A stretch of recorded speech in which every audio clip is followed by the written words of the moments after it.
Цеци, какво става? Те тук сега те мъгла, ай това. Опа, фак, Анатолий, ето го Анатолий в кадъра. Краставици са. Краставици говорим. Ние нямаме вода, ама аз казах, че имам 2 дебели корнишончета, дет мога ги ядеме. Нали? Да. И абсолютно да. Анатолий като гъба си. Като гъбка поникнала сред камъняка. Гъбка, кучулака. Децата бил другар. Хора, неква мъгла е. Просто едно включване да документираме къде сме и къде газиме и какво правиме. Аз... Вие знаете ли, че ти имаш един филм,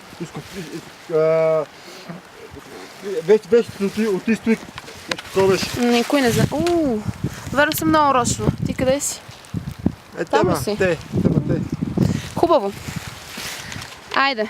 Мисля, видяхме се, живи сме. Ракията с нощта ни беше малко. Аз държа да кажа, ма нищо, добре беше. Аз мисля да спирам да снимам, да не батисам работата. Аре, пичове, кажи чао.